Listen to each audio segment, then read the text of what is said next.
تو 80 سال سے کہاں تھا؟ میں تیرا روزانہ انتظار کر رہا تھا، چل تو آج آیا ہے جب میں نے تجھے معاف کر دیا۔ جب میں نے تجھے کیا کر دیا؟ معاف کر دیا۔ میرا اللہ مجھے اور آپ کو معاف کرنے کے لیے ہر وقت تیار بیٹھا ہوا ہے۔ کیا آپ نے علماء سے نہیں سنا؟ کیا آپ نے علماء سے نہیں سنا؟ ایک گفتگو کرنے چلا ہو، آپ نے ایک نام سنا ہوگا قارون کا، حضرت موسیٰ علیہ السلام کے زمانے کا۔ یہ بڑا کافر ہے، حضرت موسیٰ کو نہیں مانتا، حضرت موسیٰ کو نبی نہیں مانتا، اللہ کو نبی نہیں مانتا۔ میں بات کرنے چلا اپنے اللہ کی رحمتوں کی، میں بات کرنے چلا اپنی اللہ کی طرف سے معافی کی، میں بات کرنے چلا اللہ کی غفور الرحیم کی، میں بات کرنے چلا کہ میرا اللہ ہر وقت مجھے اور آپ کو اور مجھ سے بڑے بڑے گناہگاروں کو اللہ ہر وقت معاف کرنے کے لیے تیار ہے۔ آؤ تمہیں بتلاتا چلو، تم نے نام سنا قارون کا، جانتے ہو یہ قارون کون ہے؟ اس نے حضرت موسیٰ پر تہمت لگائی، اس نے حضرت موسیٰ کے دامن کو داغدار کیا، اس نے نبوت کو داغدار کیا، زنا کی تہمت لگائی۔ میں تفصیلی گفتگو میں جانا نہیں چاہتا۔ حضرت موسیٰ پر الزام لگایا۔ حضرت موسیٰ چونکہ غصے والے ہیں، ہاں اللہ سے کہتے ہیں اے اللہ تیرے نبی کی نبوت کو اس نے داغدار کیا، اب اس کے ساتھ کرنا کیا ہے؟ میرے اللہ کی طرف سے جواب آیا، اے موسیٰ یہ زمین تیرے تابع ہے، اے موسیٰ یہ زمین تیری حکم کی تابع ہے، جو تو اس زمین کو حکم کرے گا یہ زمین تیرے کہنے کو مانے گی، لہذا تو اس کو حکم کر دے۔ حضرت موسیٰ نے حکم کر دیا، اے زمین اس قارون کو مال اور دولت سمیت اپنے اندر سمیٹ لے، اپنے اندر کو لے جا۔ چنانچہ زمین پھٹ گئی، قارون اپنے مال سمیت زمین کے اندر دھستا گیا، لیکن وہ حضرت موسیٰ سے معافی مانگتا ہے، اے موسیٰ مجھے معاف کر دو۔ 1 مرتبہ معافی مانگتا ہے، 100 مرتبہ معافی مانگتا ہے، 1000 مرتبہ معافی مانگتا ہے، لیکن حضرت موسیٰ اور غصہ ہو جاتے ہیں اور اس کو دھسنے کا حکم دیتے ہیں۔ چنانچہ جب قارون معافی مانگ رہا تھا، میرے اللہ کی دریا رحمت جوش میں آئی اور کہا، اے موسیٰ کیا تجھے میرے قارون پر ترس نہیں آیا؟ کیا تجھے میرے اس بندے پر ترس نہیں آیا؟ کتنی مرتبہ تجھ سے معافی مانگ رہا تھا۔ اللہ فرماتا تھا، قسم میری عزت کی، قسم میرے جلال کی، ارے تجھ سے اتنی مرتبہ معافی مانگی، اگر قارون 1 مرتبہ مجھے اللہ مان کر کے معافی مانگ لیتا میں قارون کو معاف کر دیتا۔ میں قارون کو کیا کرتا؟ میں قارون کو معاف کر دیتا۔ میرے بھائی وہ مجھے اور آپ کو بھی معاف کرنے کے لیے تیار ہے، لیکن میں اور آپ اپنے دلوں کے اندر اللہ کا ڈر اور خوف لے کر کے آئیں، اس زندگی کو اللہ کے مطابق گزاریں، اس زندگی کے ہر لمحے کو اللہ کے مطابق گزاریں، کیونکہ اللہ اپنے ان بندوں کو پسند کرتا ہے جو اللہ کے سامنے توبہ کرتے ہیں، جو اللہ کے سامنے معافی مانگتے ہیں، جو اللہ کے سامنے آنسو بہاتے ہیں، جو اللہ کے سامنے اپنے آپ کو شرمندہ کر کے پیش کرتے ہیں۔ میرا اللہ ان کو معاف کرتا ہے، اور خالی معاف نہیں بلکہ ان سے اپنے دین کا کام بھی لیتا ہے، اپنی اس امت کا کام بھی لیتا ہے، اپنے محبوب اپنے لاڈلے کی امت کا کام بھی لیتا ہے۔ آؤ تمہیں بتلاتا چلو، ایک نام آپ نے سنا ہوگا حضرت عبداللہ ابن مبارک کا۔ علماء کی موجودگی میں ایک گفتگو کرنے چلا، نوجوانی یہ نہ سمجھنا کہ ہم تو گناہوں میں ڈوبے ہوئے ہیں، اللہ مجھے اور آپ کو معاف نہیں کرے گا۔ نہ میرے بھائی، میرا اللہ مجھے اور آپ کو ہر وقت ہر جگہ پر معاف کرنے کے لیے تیار ہے۔ آؤ سنو نوجوانوں، تمہارے لیے گفتگو کرنے چلا۔ آپ نے ایک نام سنا ہوگا حضرت عبداللہ ابن مبارک کا۔ جانتے ہو یہ کون ہے؟ یہ ماں کے پیٹ سے حضرت نہیں ہے، یہ ماں کے پیٹ سے اللہ کے ولی نہیں ہے، ارے بلکہ علماء نے تو یہاں تک لکھا کہ عبداللہ ابن مبارک جوانی کے عالم میں شراب کے عادی ہیں، جوانی کے عالم میں شباب کے عادی ہیں، جوانی کے عالم میں ہاں عورتوں کو اپنے سامنے نچواتے ہیں، یہ ایسے عبداللہ ابن مبارک ہیں۔ چنانچہ ایک مرتبہ جوانی کا عالم ہے، ہاں رات کی اندھیری ہے، باغ کھلے ہوئے ہیں، وہاں پر رقاصائیں رقص کر رہی ہیں، اور حضرت عبداللہ ہاں اپنے ہاتھ سے ساز بجا رہے ہیں۔ ہیں، گانے کی چیز بجا رہے ہیں، شراب کی محفل چل رہی ہے، چنانچہ وہ رات کی اندھیری ہو گئی، عورتیں اپنے گھروں کو چل گئی، شراب ختم ہو گئی، عبداللہ اپنا سر ساز پر رکھ کر کے سو جاتے ہیں، جیسے ان کی آنکھ لگی ہے آواز آئی الم یأن للذین آمنوا ان تخشع قلوبہم لذکر اللہ، کیا آواز آئی؟ اللہ کی طرف سے آواز آئی۔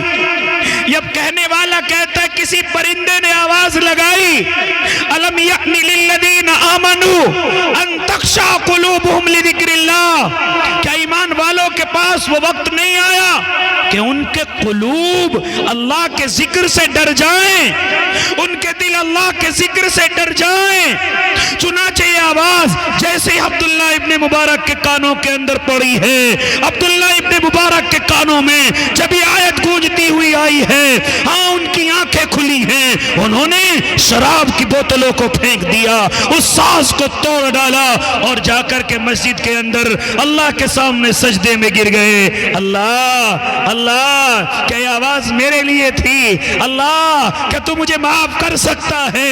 اللہ میں اتنا بڑا شرابی، اللہ میں اتنا بڑا عورتوں سے دوستی کرنے والا، اللہ میں اتنا بڑا گناہگار، کیا تو مجھے معاف کر سکتا ہے؟ میرے اللہ کی طرف سے آواز آئی عبداللہ ہم خالی تجھے معاف نہیں بلکہ اپنے دوستوں کا امام بھی بنا دیں گے، ہم خالی تجھے معاف نہیں کریں گے بلکہ تیری معافی کو قبول کر کے ہم اپنے ولیوں کا تجھے امام بنائیں گے، ہم اپنے ولیوں کا تجھے دوست اور ان کا امام بنائیں گے۔ چنانچہ بھائی اللہ نے ان کی توبہ قبول کی۔ اب ذرا سنتے چلے جائیں اللہ نے ان سے کتنا کام لیا، اب ذرا سنتے چلے جائیں۔ علماء یہاں موجود ہیں، میں ان کی موجودگی میں یہ بات کہنے لگا، جب اللہ کسی سے اپنا کام لینے پر آتا ہے، اپنی دین اور دنیا کا کام لینے پر آتا ہے، تو میرا اللہ پھر عبداللہ ابن مبارک جیسوں کو اللہ توبہ کی توفیق دیتا ہے۔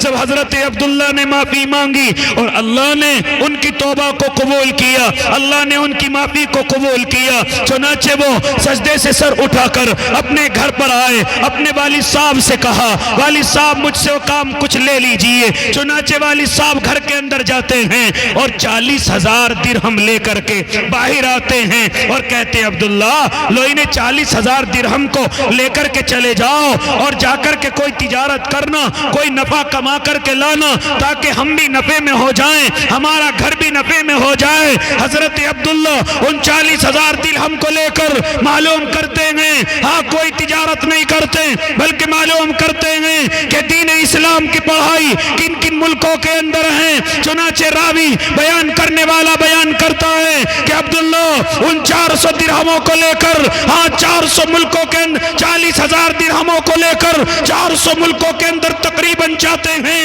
یا 40 ملکوں کے اندر جاتے ہیں، وہاں جا کر کچھ اور کام نہیں بلکہ صرف دین اسلام کو حاصل کرتے ہیں، قرآن کی تعلیم کو حاصل کرتے ہیں، احادیث کی تعلیم کو حاصل کرتے ہیں، یہاں تک کہ پیسہ ختم ہو گیا، اب تعلیم مکمل نہیں ہوئی، اپنے والد صاحب کے پاس آتے ہیں، والد صاحب معلوم کرتے ہیں عبداللہ کیا ہوا ان 40,000 درہموں کا، کیا کر کے آئے ہو؟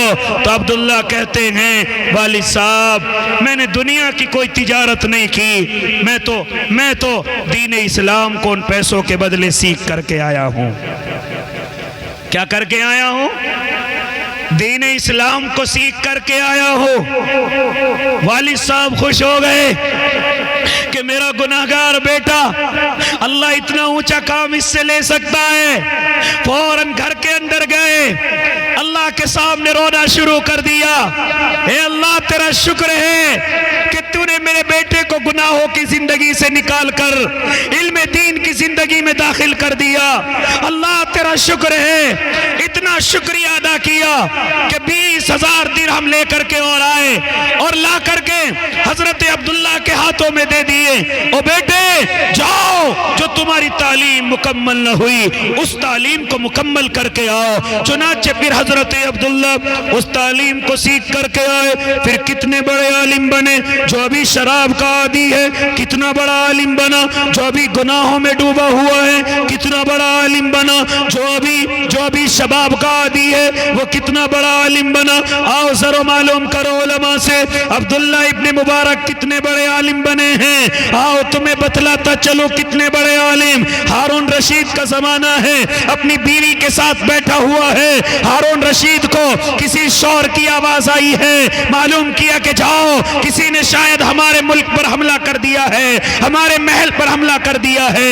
ان کی بیٹی ان کی بیوی جاتی ہے, لیکن جا کر کے دیکھتی ہے کوئی حملہ کرنے والا نہیں ہے, بلکہ عبداللہ اپنے مریدوں کے ساتھ گزر رہے ہیں, اپنے ملنے والوں کے ساتھ گزر رہے ہیں, اپنے شاگردوں کے ساتھ گزر رہے ہیں. ہاں, اور وہ جو شور کی آواز آئی تھی عبداللہ کو چھینک آئی, جس کے جواب میں سب نے یرحمک اللہ کہا تھا. پھر ان کی بیوی آئی تھی اور آ کر کے کہا ہارون تم بادشاہ ہو, تم بادشاہ ہو, تم لوگوں کی جانوں پر حکومت کرتے ہو, لیکن یہ اللہ والے جو اللہ سے توبہ کر لیتے ہیں, اللہ کے سامنے آنسو بہا لیتے ہیں, وہ لوگوں کے دلوں پر حکومت کرتے ہیں. وہ کہاں حکومت کرتے ہیں؟ لوگوں کے دلوں پر حکومت کرتے ہیں. جو اللہ کے سامنے توبہ کر لیتے ہیں, جو اللہ کے سامنے آنسو بہا دیتے ہیں, جو اللہ کے سامنے ڈرتے ہیں, وہ اللہ کے بندوں کے دلوں پر حکومت کرتے ہیں. اب ذرا معلوم کرو کہ عبداللہ ابن مبارک کتنے بڑے عالم بن گئے. ابھی تو گناہگار تھے, لیکن جب اللہ کے سامنے آنسو بہایا, اللہ نے ان کے آنسوؤں کو قبول کیا, کتنے بڑے عالم بنے.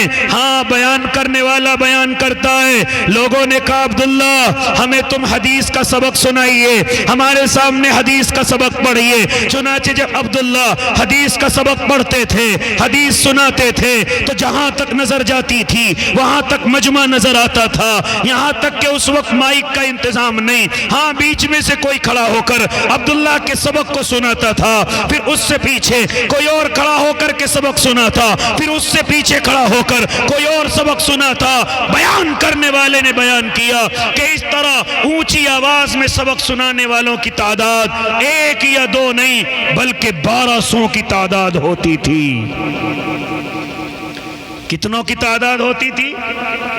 1200 کی تعداد ہوتی تھی. عبداللہ تمہارے سبق کو نوٹ کرنے والے کتنے لوگ ہیں جو تمہارے سبق کو لکھ رہے ہیں؟ ذرا روشنائی کی گنتی کی جائے. جب روشنائی اور قلم کو گنا گیا تو ایک یا دو نہیں بلکہ 50,000 لوگ ایسے ہوتے تھے جو حضرت کے سبق کو لکھا کرتے تھے, جو حضرت کے سبق کو نوٹ کیا کرتے تھے. میرے بھائی, یہ گفتگو کیوں کرنے چلا؟ یہ گفتگو اس لیے کرنے چلا, کبھی کبھی دل کے اندر یہ بات آ جاتی ہے, ارے اللہ ہمیں معاف نہیں کرے گا, ہم نے بڑے گناہ کیے ہیں. نہ میرے بھائی, یہ شیطانی دھوکہ ہے. نہ میرے بھائی, یہ مجھے اور آپ کو شیطان بہکاتا ہے. ورنہ اگر مرنے سے بھی پہلے اگر کوئی اللہ سے توبہ کر لے, میرا اللہ اس کی بھی توبہ کو معاف کرتا ہے, اس کی بھی توبہ کو قبول کرتا ہے. پھر نوجوان, تم نے کیسے سوچ لیا کہ اللہ مجھے اور آپ کو معاف نہیں کرے گا؟ آؤ تمہیں لے کر کے چلو. ارے قرآن تو یہاں تک کہتا ہے ان اللہ یحب التوابین, ارے اللہ توبہ کرنے والوں سے محبت کرتا ہے. جس سے اگر گناہ ہو جائے, اگر وہ اللہ سے توبہ کر لے, اللہ اس کو پسند کرتا ہے, اللہ اس کو اپنا دوست بناتا ہے. یہ میں نے اور آپ نے کیسے سوچ لیا کہ اللہ مجھے اور آپ کو معاف نہیں کرے گا؟ آؤ تمہیں لے کر کے چلو. اللہ کے نبی کا زمانہ ہے, میرے اور آپ کے آقا کا زمانہ ہے. حضرت عمر فرماتے ہیں, میں گلی کے اندر سے گزر رہا ہوں, میں نے ایک نوجوان کو دیکھا کہ وہ بڑا زارو قطار رو رہا ہے. میں نے ایک نوجوان کو دیکھا وہ راستے میں رو رہا ہے اور بڑا زارو قطار رو رہا ہے. حضرت عمر کہتے ہیں, میں اس نوجوان کے پاس گیا, میں اس نوجوان کے پاس پہنچا اور میں نے جا کر کے نوجوان سے کہا, نوجوان ارے تیرے رونے کی وجہ کیا ہے؟ ارے تو رو کیوں رہا ہے؟ کہا عمر چلے جاؤ, مجھے رونے دیا جائے, مجھے رونے دیا جائے. آخر تیرے رونے کی وجہ کیا ہے؟ کہا میں گناہ کر بیٹھا ہوں. کہا گناہ کیا کیا؟ کہا کہ نہیں بتاؤں گا، مجھے اللہ معاف نہیں کرے گا، یہ کہہ کر کے روتا رہا روتا رہا۔ حضرت عمر کہتے ہیں کہ میں اس نوجوان کے پاس سے گزر آیا، میں اللہ کے نبی کی خدمت میں پہنچا اور جا کر کے عرض کیا، یا نبی اللہ، آپ کی امت کا ایک نوجوان راستے کے اندر رو رہا ہے اور بڑا زار و قطار رو رہا ہے، اے اللہ کے نبی میں نے اس سے معلوم کیا لیکن کچھ نہیں بتاتا، صرف رو رہا ہے۔ میرے آقا ارشاد فرماتے ہیں، اے عمر اس نوجوان کو میرے پاس لے کر کے آؤ، اس نوجوان کو میرے پاس لے کر کے آؤ۔ اللہ کے نبی کی آواز سن کر حضرت عمر ابن خطاب پہنچے ہیں، اس نوجوان کو کہا، اے نوجوان چل مجھ سے مت بتا، لیکن آقا مدنی تجھے بلا رہے ہیں، میرے اور آپ کے آقا تجھے یاد کر رہے ہیں۔ چنانچہ نوجوان کچھ اپنے دل میں سکون سمجھتے ہوئے حضرت عمر کی طرف ان کے ساتھ چل دیا اور اللہ کے نبی کے حجرہ مبارک میں آیا، یہاں تک کہ وہ زار و قطار رو رہا ہے۔ میرے آقا نے فرمایا، اے نوجوان کیوں رو رہے ہو؟ کہا، اللہ کے نبی مجھ سے گناہ ہو گیا ہے۔ کیا گناہ ہوا؟ لیکن اس سے پہلے میرے آقا حضرت عمر کو کہہ گئے تھے، اے عمر تم یہاں سے چلے جاؤ، میرے اور میرے امتی کے بیچ میں نہ آؤ، میں نہیں چاہتا کہ میرے امتی کا گناہ کسی پر کھل جائے، میرے امتی کے گناہ کا کسی کو پتہ چل جائے، لہٰذا عمر تم یہاں سے چلے جاؤ۔ آج میں اور آپ کیسے ہو گئے؟ اگر اپنے بھائی کے گناہ کا معلوم ہو جائے تو جب تک پورے گاؤں میں اعلان نہ کر دے مجھے اور آپ کو سکون نہیں ملتا۔ میں اور آپ اپنے بھائیوں کے گناہوں کو نہیں چھپاتے، ان کی غلطیوں کو نہیں چھپاتے، حالانکہ میرا اور آپ کا اللہ، میرا اور آپ کا نبی ارشاد فرماتا ہے، جو اس دنیا میں کسی کے گناہوں پر پردہ رکھے گا اللہ کل قیامت میں اس کے گناہوں کو چھپا لے گا، اللہ اس کے گناہوں کو چھپا لے گا۔ لیکن میری اور آپ کی حالت ایسی نہیں، مجھے اور آپ کو اگر اپنے بھائی کے بارے میں کوئی غلطی معلوم ہو جائے تو میں اور آپ جب تک دوسروں سے نہ بتلا دیں تب تک مجھے اور آپ کو سکون نہیں ملتا۔ لیکن میرے آقا کیا فرماتے ہیں، اے عمر ابن خطاب یہاں سے نکل جاؤ، یہاں سے دور ہو جاؤ، میں نہیں چاہتا کہ میرے امتی کا گناہ کسی دوسرے امتی کو معلوم ہو جائے، لہٰذا عمر میرے حجرے سے چلے جاؤ۔ جب حضرت عمر چلے گئے، حضرت عمر حجرے سے نکل گئے، میرے آقا اس نوجوان سے کہتے ہیں، اے نوجوان بتلاؤ، اب بتاؤ تمہارے رونے کی وجہ کیا ہے، تمہارے اس گڑ گڑانے کی وجہ کیا ہے؟ وہ نوجوان کہتا ہے، اے اللہ کے نبی میں ایک گناہ کر بیٹھا ہوں، میں نے غلطی کر لی ہے، اللہ کے محبوب معلوم کرتے ہیں نوجوان غلطی کیا کی ہے۔ کہا، اے اللہ کے نبی مجھے یہ معلوم ہے کہ اللہ مجھے معاف نہیں کرے گا۔ میرے آقا فرماتے ہیں، اے نوجوان بتلاؤ تو صحیح غلطی کیا کی ہے؟ پھر وہ نوجوان اپنی غلطی بتلاتا ہے۔ سن رہے ہو نا میرے بھائی، وہ نوجوان غلطی بتلاتا ہے۔ میں اپنی سپیڈ کو آپ کے سامنے کم کر رہا ہوں۔ وہ نوجوان اللہ کے نبی سے بتلاتا ہے، یا نبی اللہ میں ایک کاروبار کرتا ہوں، میں ایک کام کرتا ہوں، وہ گناہ کا کام ہے، وہ کاروبار گناہ کا ہے۔ اللہ کے نبی میں روزانہ قبرستان کے اندر جاتا ہوں اور جا کر کے جو نئی قبر ہوتی ہے اس قبر کو کھودتا ہوں۔ اللہ کے نبی اس قبر سے میں کفن کو نکال لیتا ہوں اور کفن کو نکال کر میں بازار کے اندر بیچتا ہوں، اور جو اس کے بدلے میں مجھے پیسہ ملتا ہے آقا میں اس پیسے سے اپنی زندگی گزارتا ہوں، میں گناہ کرتا ہوں۔ میرے آقا فرمانے لگے، او میرے امتی یہ گناہ تو اللہ تیرا معاف کر دے گا۔ وہ نوجوان اور رونے لگا، نا یا نبی اللہ ابھی پوری بات سنیے، میرا گناہ یہ نہیں، میرا گناہ اس سے بھی بڑھ گیا ہے۔ کہا کہ وہ کون سا گناہ ہے؟ وہ نوجوان کہنے لگا، اللہ کے نبی میں روزانہ کی طرح کفن چرانے کے لیے قبرستان کے اندر پہنچا، میں نے دیکھا کہ ایک عیسائی لڑکی جو نوجوان ہے اس کو میت کو لایا گیا، اس پر کفن ہے، اس کو تابوت کے اندر رکھا گیا ہے، اور جب اس کو قبر میں اتارا گیا اور اس کے ملنے والے قبرستان سے چلے گئے، آقا میں نے اس کی قبر کو کھودا، اس کے تابوت کو کھولا اور میں نے اس سے کفن کو نکال لیا دیا، لیکن اے اللہ کے نبی میں نے دیکھا کہ وہ لڑکی بڑی خوبصورت ہے، وہ نوجوان خوبصورت ہے۔ آقا میں اس کی خوبصورتی دیکھ کر اپنے آپ کو روک نہ سکا اور میں اس سے اپنا کالا منہ کر بیٹھا۔ میں کیا کر بیٹھا؟ میں گناہ کر بیٹھا۔ میرے آقا غصے میں ہو گئے، کہا اور نکل جاؤ میرے حجرے سے، اتنا بڑا گناہ کر کے آئے ہو، کہیں تمہارے گناہ کی وجہ سے اللہ یہاں پر عذاب نہ بھیج دے۔ کہنے کا مطلب کیا؟ میرے بھائی خالی مسلم بیٹیوں کی عزت نہیں، بلکہ اگر کوئی غیر مسلم بھی بیٹی ہے وہ بھی ہماری عزت ہے، وہ بھی میری اور آپ کی عزت ہے۔ کیا ہوا اگر وہ اللہ کو نہیں مانتے؟ کیا ہوا اگر وہ نبی کو نہیں مانتے؟ لیکن میرے بھائی جیسے عزت میری اور آپ کی بیٹیوں کی ہے، میری اور آپ کی بہنوں کی ہے، اس طرح میں اور آپ یہ نہ سمجھیں جو ایمان کو نہیں مانتے، جو اللہ کو نہیں مانتے، ان کی کوئی عزت نہیں ہے۔ نہ میرے بھائی، جس طرح میری اور آپ کی بہنوں کی بیٹیوں کی عزت ہے، اسی طرح غیروں کی بہنیں اور بیٹیاں وہ بھی میری اور آپ کی بہنیں اور بیٹیاں ہیں۔ اللہ کے نبی غصے میں ہو گئے، جاؤ نکل جاؤ، باہر ہو جاؤ۔ چنانچہ میرے اور آپ کے آقا اس کو ڈانٹ کر کے بھگاتے ہیں، چلے جاؤ یہاں سے، کہیں تمہاری وجہ سے ہمارے اس حجرے پر عذاب نہ آ جائے، یہاں عذاب میں ہم اور سارے مبتلا نہ ہو جائیں۔ وہ نوجوان روتا ہوا، وہ نوجوان گھبراتا ہوا، ہاں مکے کی گلیوں کو، مدینے کی گلیوں کو چھوڑ کر کے، ہاں تمام لوگوں کو چھوڑ کر، ہاں عرب کے پہاڑوں کے اندر چلا جاتا ہے، کسی کو معلوم نہیں کہاں گیا، نبی نہیں جانتے کہاں گیا، یہاں تک کہ صحابی کوئی نہیں جانتا کہاں گیا، اور وہ اللہ کا بندہ پہاڑوں کی غاروں میں جا کر کے اللہ کے سامنے رونا شروع کر دیتا ہے اور کہتا ہے اللہ، اور کہتا ہے میرے اللہ، ہاں لوگوں نے بھگا دیا ہے، اللہ کے نبی نے بھی کہہ دیا کہ تمہارا گناہ معاف ہونے والا نہیں ہے، اے اللہ میں تیرے دربار کے اندر آیا ہوں، کیا میرا گناہ معاف نہیں ہوگا؟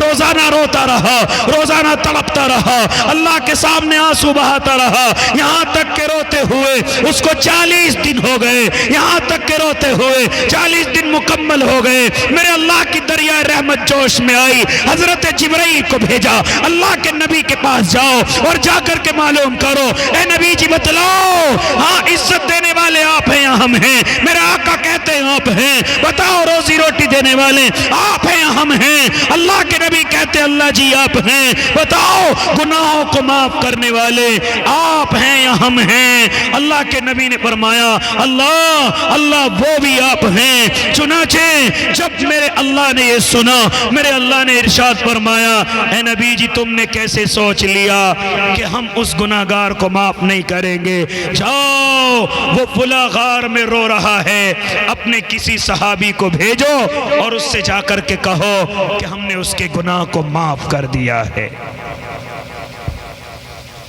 ہم نے اس کے گناہ کو معاف کر دیا ہے۔ نوجوانوں میں اور آپ کیوں یہ سوچتے ہیں کہ اللہ مجھے اور آپ کو معاف نہیں کرے گا؟ میرے اور آپ کے دلوں میں یہ خیال کہاں سے آیا کہ مجھے اور آپ کو اللہ معاف نہیں کرے گا؟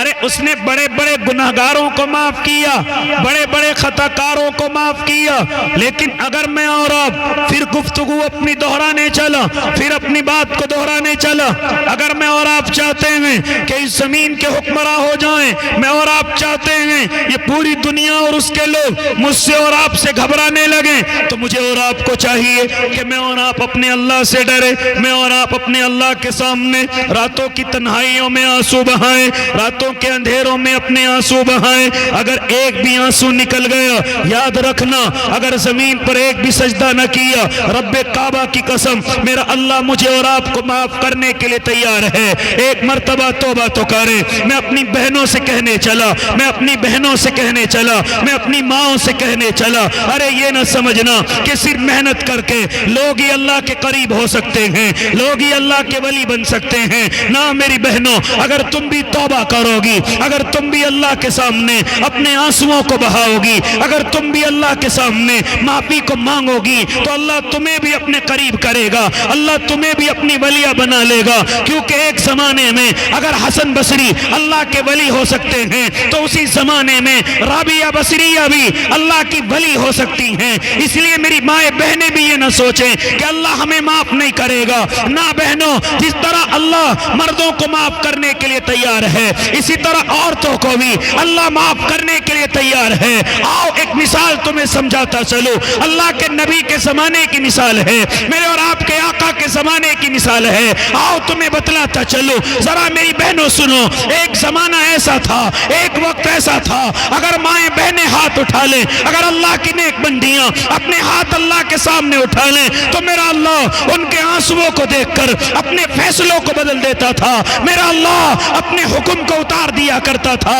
آؤ سنو میری بہنوں، آؤ سنو اللہ کی نیک بندیوں، کہ جب اللہ سے تعلق مضبوط ہو جاتا ہے تو میرا اللہ مردوں کی طرح اپنی بندیوں کی بات مانتا ہے، اپنی بندیوں کی بات مانتا ہے۔ آؤ تمہیں بتلاتا چلو، آپ نے ایک نام سنا ہوگا، اللہ کے نبی کے زمانے کی ایک عورت ہے جو بوڑھی ہو گئی ہے، کئی بچوں کی ماں ہے، اس کا شوہر بیچارہ مزدوری کر کے گھر کے اندر آیا، مزدوری کر کے جیسے ہی گھر کے اندر آیا اپنی بیوی سے کہا سنی ہو گئی، وہی بیوی جو بوڑھی ہو چکی ہے، اس کے کئی بچے بھی ہیں۔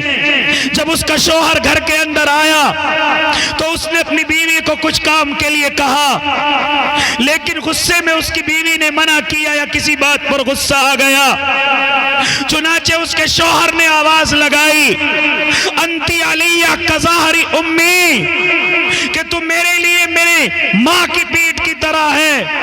مفتی صاحب تشریف رکھتے ہیں، یہ زہار کا مسئلہ ہے۔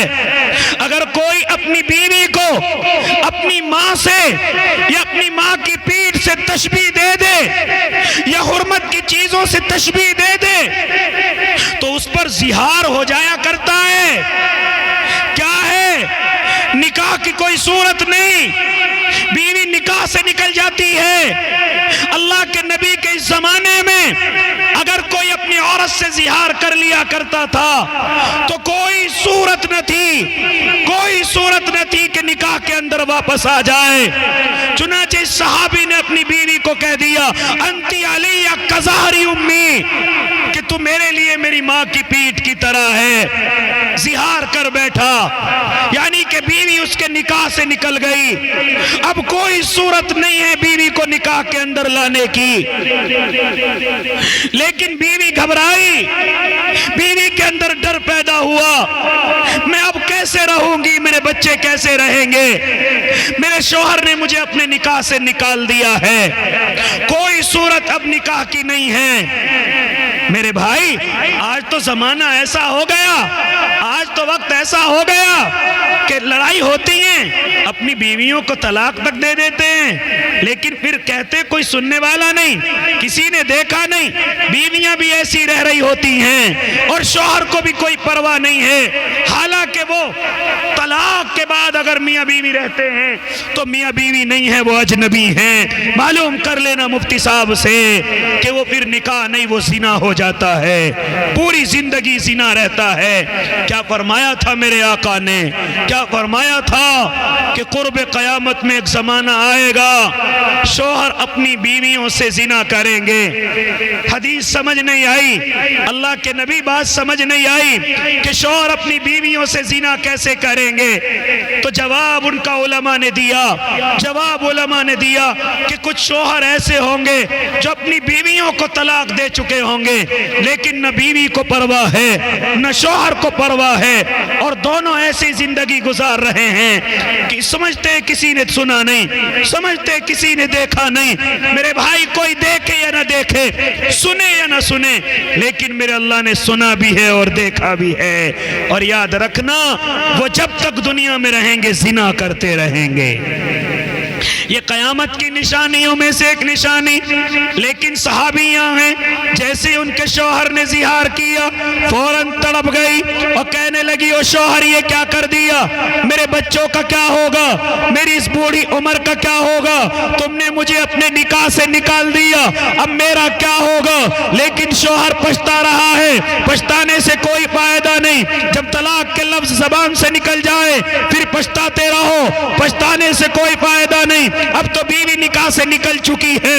چنانچہ وہ بیوی پچھتائی اور رونے لگی اور روتے ہوئے سیدھی اللہ کے نبی کے دربار میں پہنچی اور جا کر کے حضرت عائشہ فرماتی ہیں کہ جب وہ بوڑھی اماں ہمارے گھر کے اندر داخل ہوئی, ہاں میں اس وقت میں اللہ کے نبی کے بالوں میں کنگا کر رہی ہوں, اللہ کے نبی کے بالوں کو سیدھا کر رہی ہوں. میں نے دیکھا کہ ایک بوڑھی عورت گھر کے اندر داخل ہوئی اور کہا اللہ کے نبی میرے اوپر ظلم ہو گیا, اللہ کے نبی میرے اوپر میرے شوہر نے ظلم کیا. کہا کیا ہوا, کہا میرے شوہر نے مجھ سے زہار کر لیا ہے, مجھے اپنے نکاح سے نکال دیا ہے, اب کوئی صورت نہیں ہے کہ میں اس کے نکاح کے اندر جاؤں.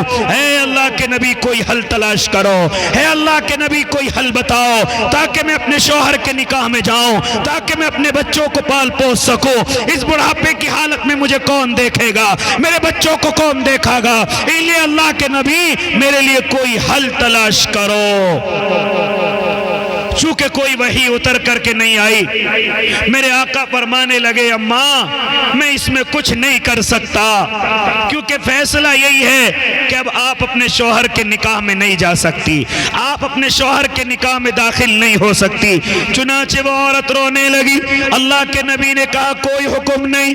چنانچہ جب دیکھا کہ اللہ کے نبی کوئی حکم نہیں دیتے, اس نے کہا اللہ کے نبی آپ نے بھی منع کر دیا اور دنیا کے لوگوں نے بھی منع کر دیا, اب میں یہ فیصلہ اپنے اللہ کے سامنے رکھوں گی, اپنی اللہ کی عدالت میں رکھوں گی. چنانچہ اس عورت نے ہاتھ اٹھائے اور کہا اے اللہ فیصلہ اتار دیجئے اور فیصلہ میرے حق میں اتار دیجئے. یعنی ایک تو یہ کہہ رہی ہیں اللہ فیصلہ اتاریے, اور دوسری بات یہ کہہ رہی ہیں اللہ فیصلہ میرے ہی حق میں اتاریے. چنانچہ یہ دو باتیں اللہ کی یہ نیک بندی اللہ کے سامنے کر رہی ہیں اور کہہ رہی ہیں اللہ تمہیں فیصلہ اتارنا ہوگا اور فیصلہ بھی میرے حق میں اتارنا ہوگا. چنانچہ رونا شروع کیا, ادھر اس کے آنسو نکلے, ادھر اللہ کے نبی پر وحی کا سلسلہ شروع ہو گیا. حضرت عائشہ کہتی ہیں, حضرت عائشہ فرماتی ہیں کہ اللہ کے نبی پر وحی آنی شروع ہو گئی, میرے آقا میری ران پر لیٹنا شروع ہو گئے, یہاں تک کہ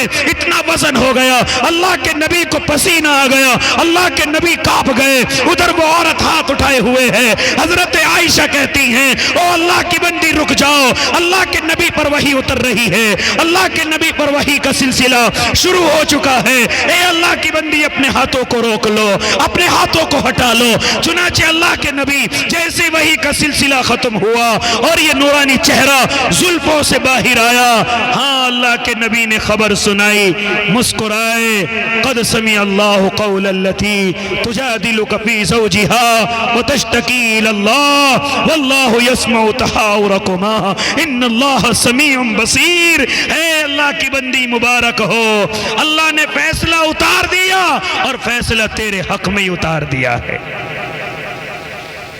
اللہ نے کیا کر دیا, فیصلہ اتار دیا, اور فیصلہ بھی اللہ کی بندی تیرے حق میں اتار دیا ہے. لہٰذا تجھے خوش ہو جانا چاہیے, لہٰذا تجھے اللہ کی نیک بندی اللہ کا شکریہ ادا کرنا چاہیے. تو میں اپنی بہنوں سے بات کہنے چلا, میں اپنی بہنوں سے گفتگو کرنے چلا کہ جس طرح اللہ اپنے مردوں کو, اپنے ان نیک بندوں کو ان کی توبہ پر معاف کر سکتا ہے, اللہ تمہیں بھی معاف کر سکتا ہے. اگر مرد اللہ کا ولی بن سکتا ہے تو عورت بھی اللہ کی ولیہ بن سکتی ہے. اگر مرد ایک آنسو بہا کر جنت کا حقدار بن سکتا ہے تو عورت بھی آنسو بہا کر اللہ کی نیک بندی بن سکتی ہے. اگر یہ نمازی نماز پڑھ کر کے اللہ کے قریب ہو سکتا ہے تو یہ عورت بھی اللہ کے سامنے نماز کی نیت باندھ کر کے اللہ کے قریب ہو سکتی ہے. اس لیے میرے بھائی، اس لیے میرے نوجوانوں، اس لیے میرے نوجوان ساتھیوں، مجھے اور آپ کو چاہیے کہ کسی کو کوسنے کی ضرورت نہیں، کسی کو برا بھلا کہنے کی ضرورت نہیں۔ مجھے اور آپ کو چاہیے کہ میں اور آپ جتنے بھی نوجوان ہیں، جتنے بھی جوان ہیں، اپنے گناہوں سے توبہ کریں، اپنی غلطیوں سے توبہ کریں اور اللہ کے سامنے پہنچیں۔ اللہ میرے اور آپ کے انتظار میں ہے کہ کب میرا بندہ آئے گا اور کب میرے سامنے معافی مانگے گا اور میں اس کے گناہ کو معاف کروں گا، اس کی غلطی کو معاف کروں گا۔ اس لیے میں تمام نوجوانوں کو جنہوں نے اس جلسے کو سجایا اور جو نوجوان اس جلسے کے اندر آئے اور جو نوجوان سامنے بیٹھے ہوئے، میں ان سے گفتگو کرنے چلا۔ اور نوجوانوں، جہاں تم نے اتنی جلدی یہ اتنا اونچا کام کر لیا اور اللہ نے تمہیں کامیابی دی، یہ جلسہ کامیاب ہو گیا، اور نوجوانوں تمہیں اب ایک عہد اور کرنا ہوگا کہ ہم اگر یہ کام کر سکتے ہیں تو ہم اور بھی کام کر سکتے ہیں۔ ہم اللہ کے سامنے نمازیں پڑھ سکتے ہیں، رمضان کا مہینہ آ رہا ہے، روزوں کی پابندی کر سکتے ہیں، رمضان کا مہینہ آ رہا ہے، شب قدر میں اپنے اللہ کو راضی کر سکتے ہیں، شعبان کا مہینہ چل رہا ہے، ہم اپنے اللہ کو راضی کر سکتے ہیں۔ میرے بھائی، یہ کمیٹی تم نے بنائی، لیکن اس کے علاوہ اور بھی کام تمہارا انتظار کر رہے ہیں۔ آؤ تمہیں بتلاؤں، مسجد کی خالی صفیں تمہیں انتظار کر رہی ہیں، دعوت و تبلیغ کی صفیں تمہارا انتظار کر رہی ہیں، اللہ کے ولیوں کی خانقاہیں تمہارا انتظار کر رہی ہیں، کچھ غریب مائیں بہنیں تمہارا انتظار کر رہی ہیں، کچھ یتیم بچے تمہارا انتظار کر رہے ہیں کہ نوجوان آئیں گے، ہاں وہ ہماری یتیمی کا خیال کریں گے، کچھ بے سہارا عورتیں تمہارا انتظار کر رہی ہیں کہ ہمارے بھائی آئیں گے، ہماری بے سہارا زندگی کو سہارا دیں گے، کچھ یتیم بچے انتظار کر رہے ہیں کہ نوجوان بھائی آئیں گے، ہمارے سروں پر ہاتھ رکھیں گے۔ اے نوجوانوں، اے کمیٹی والوں، میں تم سے ایک گفتگو کرنے چلا ہوں۔ آج سے اپنے گاؤں کے اندر ذرا دیکھنا، کون غریب ہے اس کا خیال کرنا، کون بیٹی جوان ہو گئی ہے اس کا نکاح کرنا، کون باپ غریب ہے اس کے گھر کا انتظام کرنا۔ اے نوجوانوں، تم سے کہنے چلا ہو جن کے گھر میں آٹا روٹی نہیں ہے اس کے گھر میں آٹا پہنچانا، ان کے گھر میں روٹیاں پہنچانا۔ ذرا دیکھنا، کچھ یتیم بچے، کچھ بے سہارا بچے تمہیں ایسے نظر آئیں گے۔ آج سے تمہاری ذمہ داری ہے کہ ان بچوں کو پکڑو، ان بچوں کو لو، اسکولوں کے اندر داخل کرو، مکتبوں کے اندر داخل کرو، اور مکتب والوں سے کہہ دو ان یتیموں کا خرچہ یہ کمیٹی اٹھائے گی، ان غریبوں کا خرچہ یہ کمیٹی اٹھائے گی۔ جا کر کے دیکھنا، کچھ غریب گھروں میں بیٹیاں جوان ہو گئی ہوں گی، ماں باپ کی نیندیں حرام ہوگی۔ اے کمیٹی والوں، میں تم سے درخواست کرتا ہوں کہ تم کچھ روپیہ جیسے اکٹھا کرتے ہو اس طرح اکٹھا کر کے ان بیٹیوں کے نکاح بھی کرا دینا۔ مشورہ صحیح ہے؟ کریں گے نا بھائی انشاءاللہ نوجوانوں؟ کریں گے نا میرے بھائیوں؟ انشاءاللہ کریں گے میرے بھائی کریں گے۔ آج سے ہمارے گاؤں کے اندر نہ کوئی بھوکا سوئے گا انشاءاللہ، کہو انشاءاللہ۔ آج سے ہمارے گاؤں میں کوئی بیٹی بن بیاہی نہیں رہے گی انشاءاللہ۔ جب وہ جوان ہوگی تمام کمیٹی والے مل کر کے اس کا نکاح کریں گے۔ کوئی عورت بے سہارا نہیں رہے گی انشاءاللہ، یہ کمیٹی والے اس کا سہارا بنیں گے انشاءاللہ۔ کوئی طالب علم، کوئی معصوم بچہ بغیر تعلیم کے میدانوں میں کھیلتا ہوا نظر نہیں آئے گا، یا تو وہ اسکولوں کے اندر ہوگا یا وہ مکتب کے اندر ہوگا، اس کا پورا خرچہ انشاءاللہ ایک کمیٹی اٹھائے گی۔ اور جب یہ کمیٹی مضبوط ہو جائے گی تو گاؤں والوں، اس کمیٹی کے نوجوانوں کو پھر تمہیں سیاست میں بھی لے کر کے آنا ہے، پھر تمہیں ان کی سیاست بھی چمکانی ہے کہ تمہارے گاؤں پر ذمہ داری کو اٹھانے والے